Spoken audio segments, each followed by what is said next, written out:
여러분 반갑습니다. 챕터 3 질병 벌써 3차 시가 되었네요. 오늘 배울 내용들에 대해서 간단히 안내해 드리도록 하겠습니다. 챕터 흐름은 다음과 같고요. 챕터 3 질병에 대해서 팬데믹에 대해서 이제 살펴볼 텐데, 지난 1, 2차 시에는 우리 몸의 방어작용의 기초 개념을 확인해 봤고요.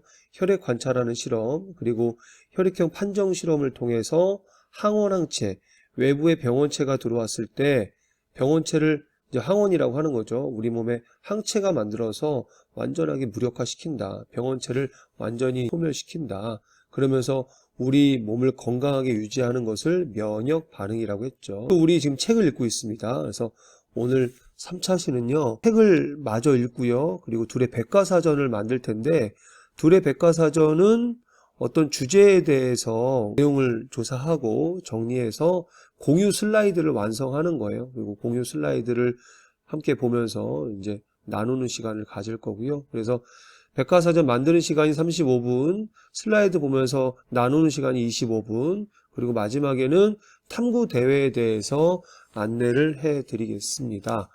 물론 선생님 영상에도 안내를 해 드릴 텐데요. 아마 실제 이제 수업에서 마지막 부분에 이제 담당 선생님께서 다시 한번 안내를 해 주실 겁니다. 자, 이제 백과사전은 공유 슬라이드 만드는 거라고 이야기했죠. 제목은요, 주제는 팬데믹의 원인입니다. 세균과 바이러스에 대해서. 선생님이 공유 슬라이드로 그동안 몇몇 주제를 가지고 이렇게 슬라이드를 만들어 봤거든요. 그래서 만들어 놓고 보니까 어떤 주제에 따라서 슬라이드가 60페이지, 50페이지 나오더라고요. 그걸 다 모아놓고 보니까 정말 백과사전처럼 자료도 풍성하고, 우리가 함께 이제 공유 슬라이드를 만들면서 어떤 주제를 굉장히 다양한 관점에서 살펴볼 수가 있었어요. 그래서 공동과정 학생들과도 이 백과사전을 좀 만들면서 특별히 읽었던 책의 내용을 확인하면서 이 시간을 좀 가져보면 좋을 것 같습니다. 읽어볼게요. 팬데믹이란 전염병의 세계적 유행을 일컫는 말입니다. 현재 우리도 코비드19로 인해 어려움을 겪고 있습니다. 언제쯤 백신을 맞고 마스크를 벗을 수 있을까요? 내년 하반기에나 가능하다는 예상을 내놓고 있는데, 정말 중요한 문제는 앞으로도 이런 전염병의 문제가 계속될 수 있다는 것입니다. 우리가 함께 만들어가는 둘의 백과사전에 팬데믹의 원인과 대안을 담아봅시다. 자, 함께 만드는 백과사전입니다. 공유 슬라이드예요.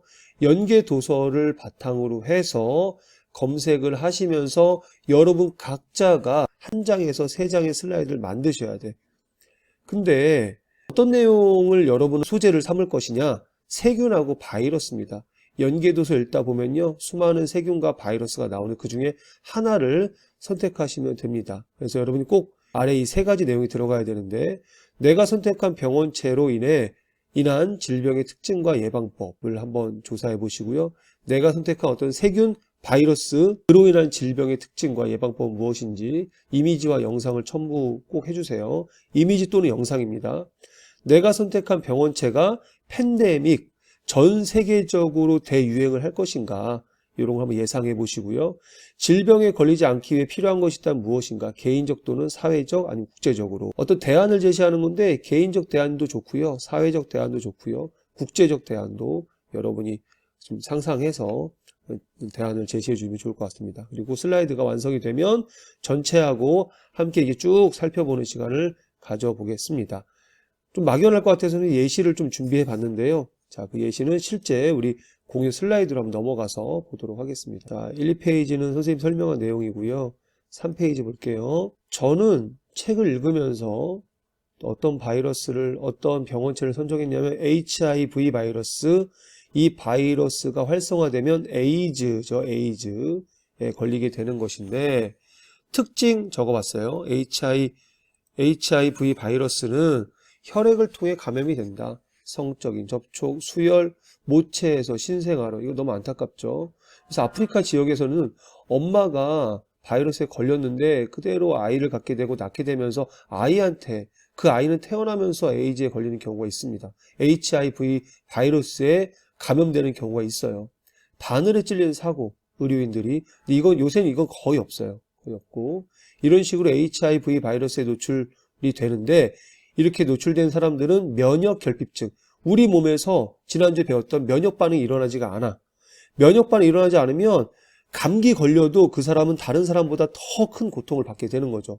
그런 고통을 받다가 생을 마감하게 되는 것이 바로 에이즈라는 병이에요. HIV에 걸렸다고 해서 모든 사람이 에이즈 환자가 되는 건 아니에요. HIV 바이러스가 곧 에이즈다라고 이렇게 연결시키는 거는 문제가 있는데, 또 이 바이러스의 특징은요, 잠복기가 최대 10에서 12년. 그러니까 이 바이러스에 걸렸어도 실제로 에이즈 환자가 되기까지는 2년, 이 정도의 이제 시간이 이제 걸리는 거야. 10년에서 12년. 관리만 잘한다면 30년 이상 살 수 있기 때문에 현재는 만성질환, 우리 당뇨병처럼 만성질환으로 분류하고 있습니다. 자, 그럼 이것이 팬데믹이 될 것이냐? 저는 팬데믹이 되지는 않을 것 같아요. 현재 에이즈 환자가 그 나라별로 에이즈가 많이 이렇게 퍼져 있는 나라들도 있지만 이게 전 세계에 유행할 정도는 아니다. 앞으로도 그럴 것이다. 또 점점 더 이 HIV 바이러스 내지는 에이즈 환자는 이제 줄어들 것이다 라는 예상을 해보고요. 그래서 WTO는 팬데믹이라 규정했지만 일부 저소득 국가를 제외하고는 항레트로바이러스제, 항생제처럼 이 바이러스에 대항하는 어떤 그런 백신이 있죠. 그래서 요걸 통해서 진행 속도를 늦추거나 그래서 그냥 평생 관리하며 살아가는 그런 질환 상태가 될 거기 때문에 팬데믹은 되지 않을 것이다 라는 생각이 들고요. 자, 세 번째는 제가 잡은 이제 그런 이제 제목이요. HIV가 우리 몸에 미치는 영향과 세계적 상황. 이게 이제 HIV 바이러스고요. 세계적 상황을 보자면 보세요. 이 아프리카 남쪽, 사하라 사막 남쪽 여기가 가장 심각하고 이 러시아 지역 심각하고 나머지 보세요. 나머지는 거의 뭐 큰 영향이 없죠. 그래서 세계적 대유행은 아니지만 현재 이제 고통받고 있는 사람들이 있다라는 거를 지도를 통해서 볼 수 있고요. HIV 바이러스에 이제 감염되면 보조 T 림프구 되게 중요하다고 그랬죠. 항체 만들 때 보조 T 림프구의 숫자가 줄어들면서 항체를 만드는 B 림프구의 활성이 떨어져. 그러니까 항체를 만들 수 없게 하는 거야. 쉽게 얘기하면 여기에 감염되면 항체가 만들어지지 않아. 그러면 외부의 병원균에 대해서 탄력적으로 대응할 수 없게 되니까 면역 결핍이 생기는 거죠. 면역 결핍. 그래서 이런 것 때문에 결국 외부의 질병에 대해서 우리 몸이 대응하지 못하니까 그 병 때문에, 다른 병 때문에 그게 되는 게 바로 이제 에이즈라고 하는 거죠. 그러니까 에이즈라고 하는 이 질병은요, 우리 몸을 약화시키는 거야. 우리 몸이 약화된 우리 몸이 다른 질병에 의해서 대응을 못하니까 그 병 때문에 죽게 되는 거죠. 그래서 그런 부분들. 근데 이제 모든 환자가 죽게 되는 건 아니고요. 대응 치료, 또 질병에 걸리지 않게 하는 노력을 통해 관리할 수 있는 만성 질병으로 분류하고 있다. 당뇨병처럼. 그죠?